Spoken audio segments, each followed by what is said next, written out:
Okay, now this is a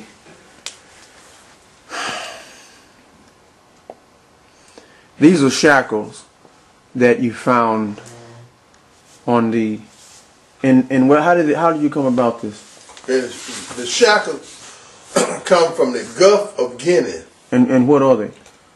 They are shackles that were told to us that once shackled captured persons and taken into slavery. And the fisherman was fishing in the Gulf of Guinea, and in his net come those shackles.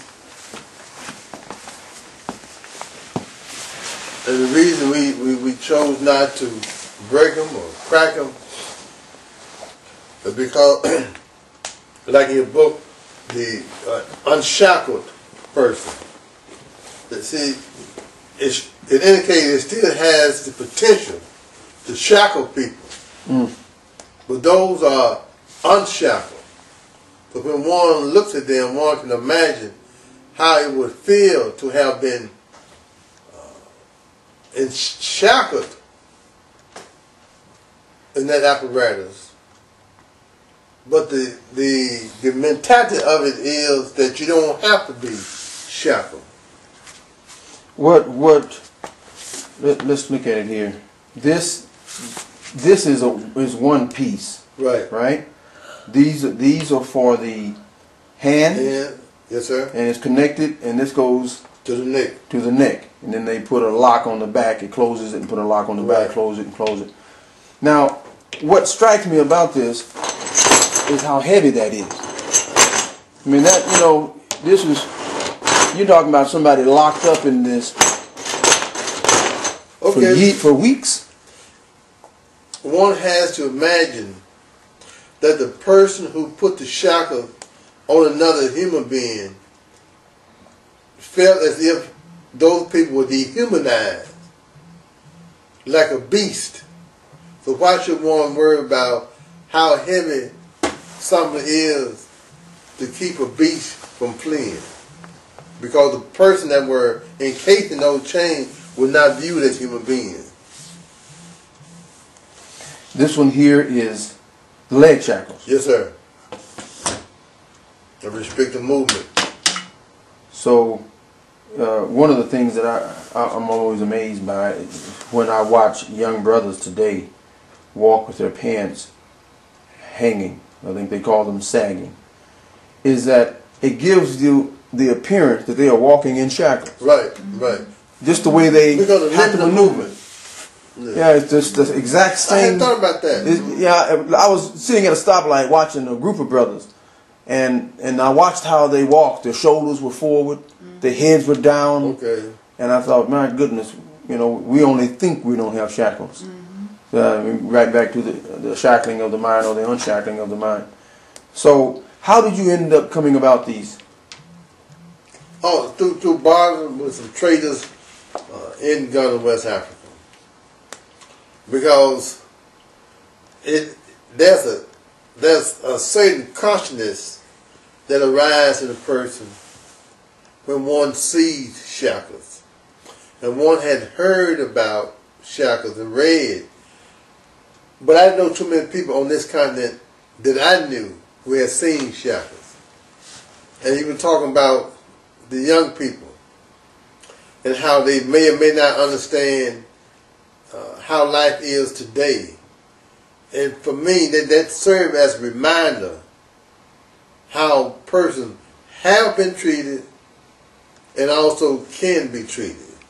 And with what you say about the pants, it indicates that one does not need the shackles to put a person in that physical pose that you describe of head down, a southern, a limited type of gait, and the heaviness upon their body.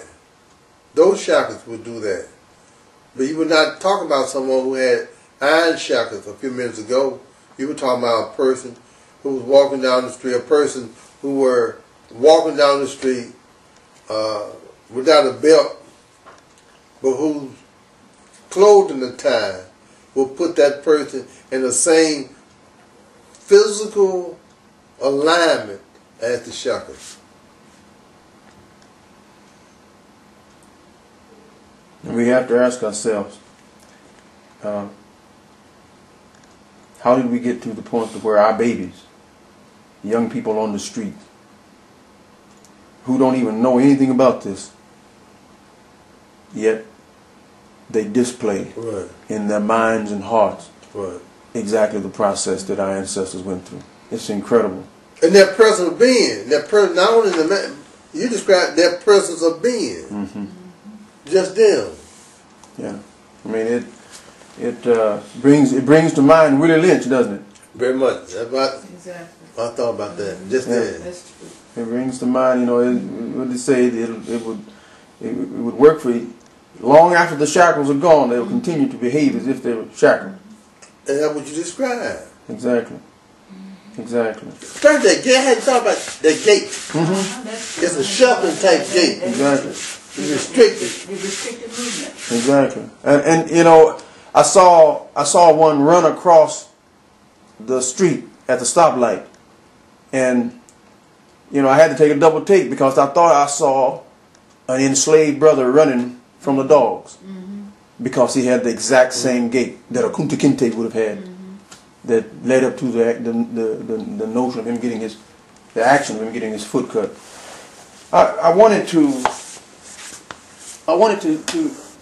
give people the feeling of, number one, I get chills every time I touch this. It's just incredible, you know, what you get out of this. But this is on you after you might have seen your mother killed, your father killed, your village killed, burned, people you know and love are no longer alive, and now here you are in a dungeon getting ready to get on a ship, and this is what you have on you. And it occurred to me that the heaviness, the physical heaviness of this might have been the least of the burden that our ancestors were carrying at that particular moment. You know, I don't know how any of us can be anywhere near this and not feel. Two things that always strike me. Number one is the pain and degradation and the hurt, the humiliation, standing there stark naked in front of everybody else. There's no telling what's going to happen to you. And there's no salve for your mind and heart to comfort what you've just been through, what you've just seen. But more than that, what this does for me, when I look at it, when I touch it, this tells me the strength and the power that I have within inside of me.